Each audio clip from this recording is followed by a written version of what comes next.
Hi అండి, అందరికీ welcome back to my channel. ఈరోజు వీడియో ఏంటంటే ఫుల్ బ్లౌజ్ కటింగ్ సైజ్ వచ్చేసి 40.5. ఓకే, అంటే 40 ఇంచులు అనుకోండి. 40 ఇంచుల బ్లౌజు అంటే పెద్ద సైజ్ బ్లౌజు ఎలా కట్ చేసి స్టిచ్ చేసుకోవాలో చూసేద్దాము. ఫస్ట్ అయితే కటింగ్ వీడియో చూద్దాము. నెక్స్ట్ వచ్చేసి పార్ట్ 2 స్టిచ్చింగ్ వీడియో పెడతాను. ముందుగా అయితే ఇలా 1 మీటర్ తీసుకొని పొడవు అయితే మార్క్ చేసుకోవాలి. పొడవు మార్క్ చేసుకునే ముందు కింద ఖర్చుల కోసం 1/2 ఇంచు, పైన ఖర్చుల కోసం 1/2 ఇంచు మార్క్ చేసుకోవాలి. నాకు బ్లౌజ్ పొడవు వచ్చేసి 16 ఇంచులు, ఖర్చులు కలిపితే 17 ఇంచులు అయింది. ఇక్కడ నెక్ వచ్చేసి నాకు 16 ఇంచులు ఉందండి. నేను 5.5 ఇంచులు పెట్టుకున్నాను. 5.5లో 3 ఇంచెస్ ఇక్కడ షోల్డర్ కోసం డివైడ్ చేసుకున్నాను.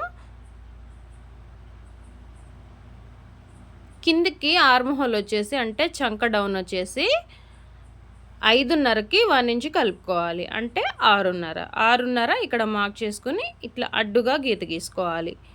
చెస్ట్ వచ్చేసి ఎంత ఉంటే అంతకి 4 భాగాలు చేసుకోండి. నాకు వచ్చేసి 10.1 వచ్చింది. ఓకే, ఈ విధంగా మార్క్ చేసుకున్న తర్వాత ఎక్స్ట్రా 1.5 ఇంచులు ఖర్చు కోసం మార్క్ చేసుకున్నాను. నడుము భాగం కూడా అంతే, ఉన్నదానికి 4 భాగాలు చేసుకుంటే నడుము భాగం వస్తుంది. 1 ఇంచు టక్స్ కోసం ఎక్స్ట్రా యాడ్ చేసుకున్నాను. 1.5 ఇంచులు ఖర్చుల కోసం. ఈ విధంగా చంక రౌండ్ షేప్ అయితే తీసుకోవాలి. ఇలా చేత్తో రాకపోతే మీ దగ్గర కర్వ్ స్కేల్ ఉంటే దాంతో తీసుకోవచ్చు. ఓకే, నెక్ వచ్చేసి చాలా డీప్ నెక్ అండి. 3 ఇంచెస్ నెక్ పెట్టుకున్నాను. 3.5 ఉంటుంది, అలా పెట్టుకున్నాను. నెక్ వచ్చేసి నెక్ వెడల్పు పైన ఎంత పెట్టుకున్నామో సేమ్ అదే విధంగా కింద కూడా డ్రా చేసుకుంటున్నాను. పైన వచ్చేసి 2.5 ఇంచులు నెక్ వెడల్పు ఉంది. సేమ్ అదే విధంగా కింద కూడా డ్రా చేసుకున్నాను. ఇప్పుడు వచ్చేసి ఇది వీ నెక్ కాదు, ఇటు పలక నెక్ కాదు, ఈ రెండు కాకుండా మిడిల్లో ఉంటుంది. ఈ నెక్ వచ్చేసి కొంచెం క్లోజ్లో ఉంటుంది. బాగా డీప్ నెక్కే, కాకపోతే ఏంటంటే క్లోజ్లో ఉన్నట్టు కనిపిస్తుంది మనకి. ఈ విధంగా వస్తుంది నెక్ వచ్చేసి. ఓకే,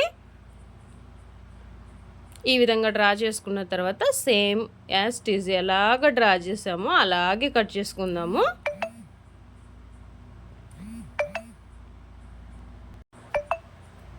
ఇలాగ కట్ చేసుకుని పక్కన పెట్టుకోవాలి.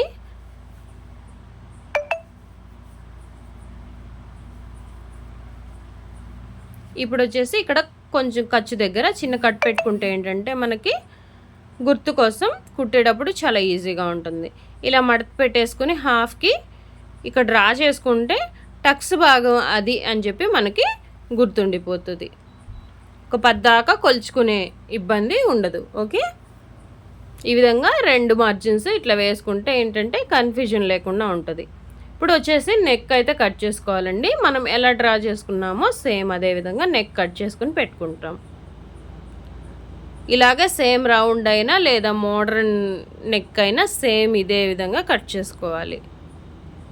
ఇలా వస్తుంది. మనం వేసుకున్నప్పుడు ఏంటంటే బ్రాడ్గా వస్తుంది. నెక్ వచ్చేసి చాలా లుకింగ్ వస్తుందండి. ఈ విధంగా కట్ చేసుకోవాలి. ఇప్పుడు వచ్చేసి మనం హ్యాండ్స్ కటింగ్ ఎలా కట్ చేసుకోవాలో చూసేద్దాము. హ్యాండ్స్కి వచ్చేసి ఈ విధంగా ఉన్నదాన్ని 4 మడతల మీద మడతేసుకోవాలి. ఏమన్నా హెచ్చు తగ్గులుంటే అంచులు కట్ చేసుకోండి. ఇప్పుడు వచ్చేసి హ్యాండ్ లూజ్ దగ్గర చిన్నగా ఒక 1/2 ఇంచు వదిలిపెట్టుకోవాలి. హ్యాండ్ పొడవు వచ్చేసి 5.5 ఇంచులు, ఖర్చుల కోసం 1 ఇంచు కలుపుకోవాలి. పైనుంచి అంటే పైన మార్క్ చేసుకున్నాం కదా 6 ఇంచులు, 6 ఇంచుల దగ్గర నుంచి 3 ఇంచులకి ఒక మార్క్ చేసుకోవాలి. ఏ హ్యాండ్కైనా అంతేనండి. 3 ఇంచులు మార్క్ చేసుకుని మనం బ్యాక్ పార్ట్ కట్ చేసుకున్నాం కదా, చంక రౌండ్ ఎంత ఉంది అనేది కొలుచుకోవాలి. ఓకే, ఇప్పుడు ఇక్కడ నాకు చంక రౌండ్ వచ్చేసి 10 ఇంచులు అండి. 11 అంటే 1.5 ఇంచులు ఖర్చు కోసం.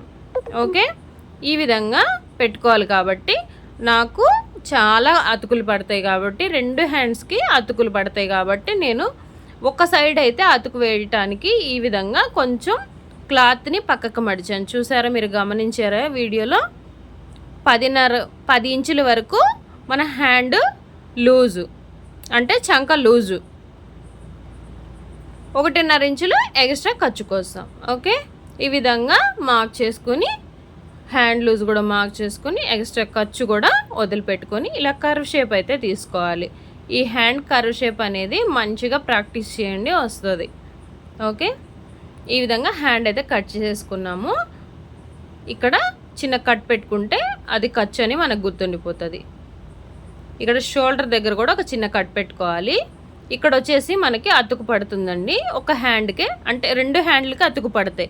2 సైడ్స్ వేయకుండా మనం 1 సైడే వేస్తాము. ఇట్లా 1 సైడ్ వచ్చేసి లోతు తీసుకొని అక్కడ చిన్న కాట్ పెట్టుకోవాలి. అది ఫ్రంట్ కానీ మనకు గుర్తుండిపోతుంది. ఓకే,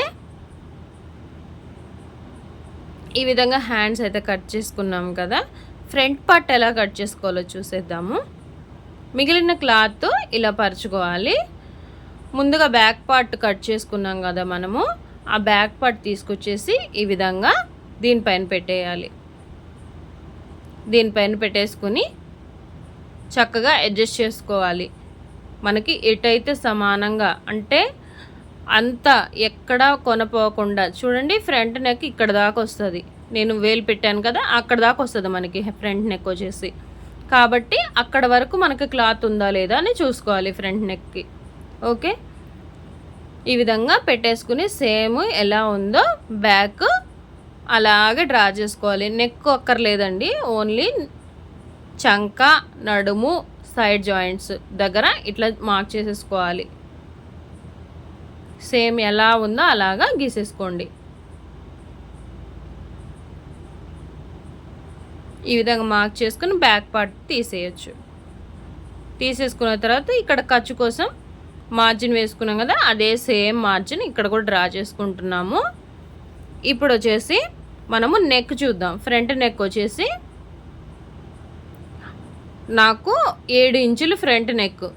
ఫ్రంట్ నెక్ వచ్చేసి ఇప్పుడు మనము ఆల్రెడీ వెనకాల పెట్టుకున్నాం కదా వి షేప్లో లాగా, అలాగే ఇక్కడ కూడా వి షేపే పెట్టమన్నారు. కంపల్సరీ ఇదైతే షేప్ వి కంపల్సరీ వచ్చిందండి.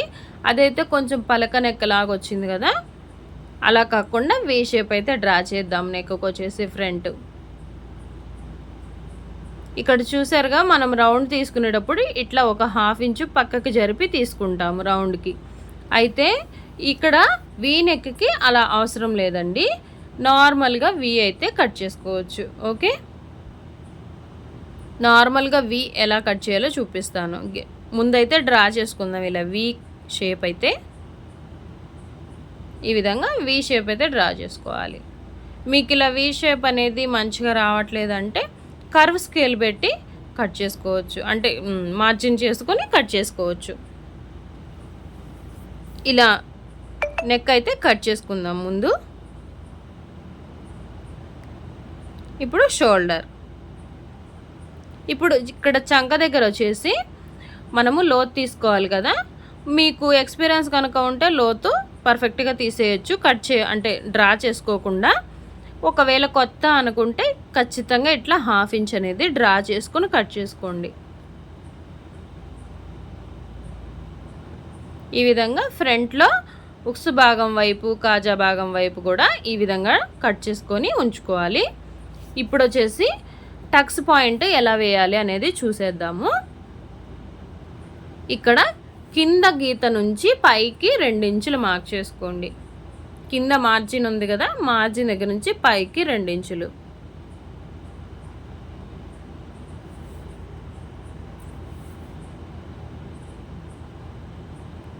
ఇప్పుడు ఇక్కడ వచ్చేసి మనము 1 ఇంచు లేదా 1.5 ఇంచ్ వరకు వదిలిపెట్టేసేయాలండి. అది మార్జిన్ చేసుకోండి. కింద నుంచి ఇట్లా మధ్యలోకైనా మార్క్ చేసుకోవచ్చు, లేదంటే 1 ఇంచుకైనా మార్క్ చేసుకోవచ్చు. అది మన చాయిస్ అండి, ఉండే చెస్ట్ని బట్టి. ఓకే, హెవీ చెస్ట్ బ్లౌజ్ అండి నేను కట్ చేసేది, కాబట్టి నేను కిందికి కట్ చేస్తున్నాను, అంటే కిందికి మార్క్ చేసుకున్నాను. 1 ఇంచుకి మార్క్ చేసుకుని ఇలా 2.5 ఇంచులు ఇట్లా చిన్న టక్స్కి పెట్టుకున్నాను ఇంటూ మార్కు. ఇప్పుడు ఇక్కడ వచ్చేసి నార్మల్ బ్లౌజెస్కి అయితే 2.5 ఇంచులు సరిపోతుందండి. ఇది హెవీ సైజ్ బ్లౌజ్ కాబట్టి 3.5 ఇంచెస్ తీసుకున్నాను. పక్కకు మళ్ళీ 1 ఇంచు, పక్కకు మళ్ళీ 1 ఇంచు. ఇప్పుడు పైనుంచి పొడవు చూసుకుందాము. పొడవు మీద ఒక 1/2 ఇంచు ఎక్స్ట్రా పెట్టుకోవాలి. అంటే డాట్ పాయింట్ కంటే ఒక 1/2 ఇంచు ఎక్స్ట్రా పెట్టుకోవాలి. ఇప్పుడు ఇక్కడ వచ్చేసి ఈ మార్క్ దగ్గర నుంచి ఇట్లా 1/2 ఇంచు నడుము దగ్గర పైకి గీసుకోవాలి. ఇది వచ్చేసి ఇట్లా క్రాస్గా ఈ 1 ఇంచ్ టక్స్ దగ్గరికి మార్క్ చేసేయాలి. ఓకే, మెయిన్ టక్స్ పొడవు వచ్చేసి 3 ఇంచెస్ పెట్టుకున్నాను, ఖర్చుతో కలిపి 3 ఇంచెస్. ఓకే, ఇట్లా క్రాస్గా పెట్టేసుకుంటే ఏంటంటే చంకలో టక్స్ అనేది వచ్చేస్తుంది. దానికి మెయిన్ టక్స్కి చంకలో టక్స్కి ఎంత గ్యాప్ అంటే ఒక 1 ఇంచు లేదా 1.5 ఇంచ్ గ్యాప్ ఉంచి మార్క్ చేసుకోండి. ఈ విధంగా కట్ చేసుకోవాలి. ఎప్పుడైనా సరే కప్ షేప్ నీట్గా రావాలంటే ఇట్లా మనకి రౌండ్ అనేది కరెక్ట్గా రావాలి. చూస్తున్నారుగా కింద రౌండ్ షేప్ ఎట్లా వచ్చిందో ఆ రౌండ్ అది మనకి కరెక్ట్గా వస్తేనే మనకి నీట్గా కప్ షేప్ వస్తుంది. లేదంటే చెస్ట్ అనేది పాడైపోతుంది. మనం మార్క్ చేసుకున్న దగ్గర చిన్న కట్ పెట్టుకోవాలి. చంక దగ్గర, ఖర్చు దగ్గర, మెయిన్ డాట్ దగ్గర మొత్తం. ఇప్పుడు పైన మార్క్ చేసింది కిందికి ఎలా వస్తుంది? మనకి 2 పొరలు ఉంటాయి కదా, అదిగో కనిపిస్తుంది కదా బీస్ ముక్కతో గీసినట్టు. సేమ్ దాని మీద ఇంటూ మార్క్ పెట్టేసుకుంటే మనకి 2 పార్ట్స్కి ఇలా వచ్చేస్తుంది. పైన కింద ఇంటూ మార్క్ పెట్టుకోవాలి. అంటే ఇంటూలు ఎదురెదురుకు రావాలి. అప్పుడు మనం కన్ఫ్యూజన్ లేకుండా కుట్టుకోగలం. ఇప్పుడు బ్యాక్ పార్ట్ ఫ్రంట్ పార్ట్ తీసుకొని బ్యాక్ పార్ట్ కింద పెట్టేసుకొని ఫ్రంట్ పార్ట్ దానిపైన పెట్టుకొని ఈ విధంగా సెట్ చేసుకుని పెట్టుకోండి. షేప్ బెల్ట్ ఎలా కట్ చేయాలో చూపిస్తాను. మనకి మిగిలిన క్లాత్స్ ఉంటాయి కదా, ఆ మిగిలిన క్లాత్ తీసుకుని షేప్ బెల్ట్ పొడవు ఇట్లా పొడవు చూసుకోవాలి.